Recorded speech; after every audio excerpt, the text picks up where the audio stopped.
That's a very simplistic conclusion, possible. It is a possibility, but not necessarily so.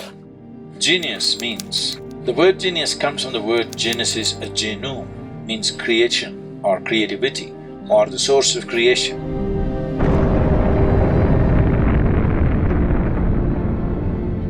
So, a genius means somehow he touched the source of creation, unknowingly or knowingly. Either you can become consciously move towards being a genius or unconsciously a genius. When I say unconsciously becoming a genius, you can say a Beethoven is an unconscious genius. He doesn't know why he's a musician, but he is. Deaf of hearing, but still music flows because you don't become a musician because you have a great voice, because you have a great sense of hearing. That's how you become a musician. So somebody who cannot even hear becomes a musician, this is an unconscious genius. Maybe because he could not hear the normal sounds, he paid attention to something else.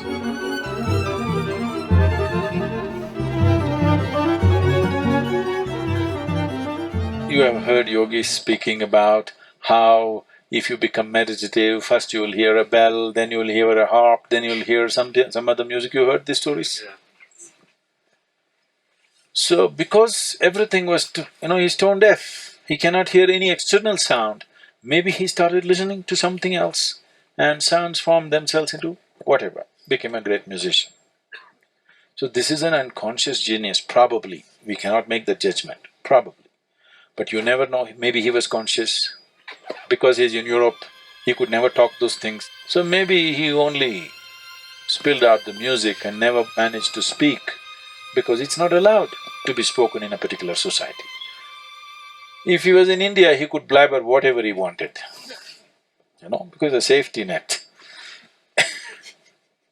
No, it's very important. If spiritual dimensions have to really evolve in a society, that freedom should be there. Their crazies will come, loonies will come, but sages will come too.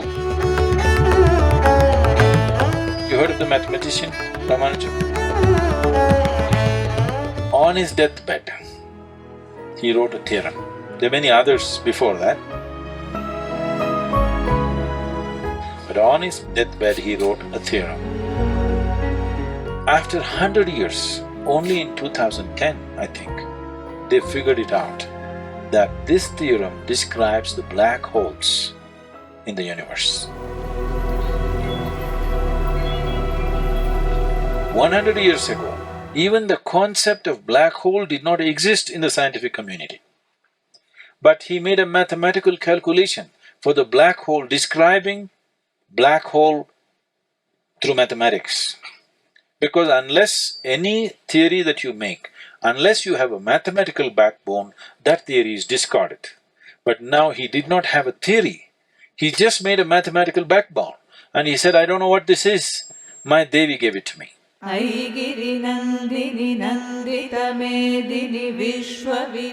Like in yoga center we have a linga bhairavi, like this sun deity consecrated window into the creation. So all these deities are actually doorways into the limitless possibility. If you know how to open the doorway, this becomes a limitless possibility. For him, it all became mathematics. For somebody, it might have become music. For somebody else, it becomes something else. Or if you are consciously approaching it, you can make it what you wish. Whatever you wish, you can make out of it. Unconsciously, if you get there, it may become one dimension of the universe. So mathematics did not get invented in your classroom. Do not curse your math teacher. It is the nature of the universe.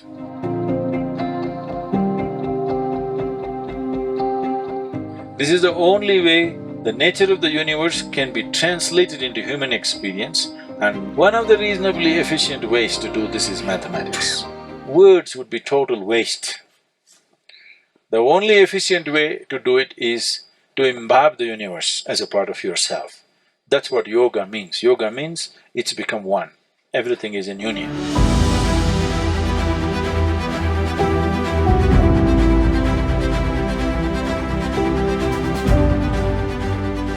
That's the only way you can truly know it. Mathematics is a reasonably good way to interpret it.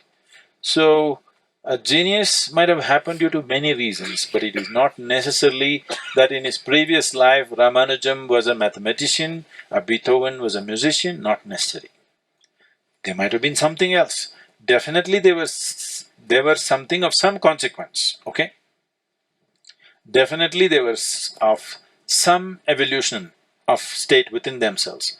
That might have manifested as music or math or something else in this life, but it is not necessary that they must have been musicians or mathematicians.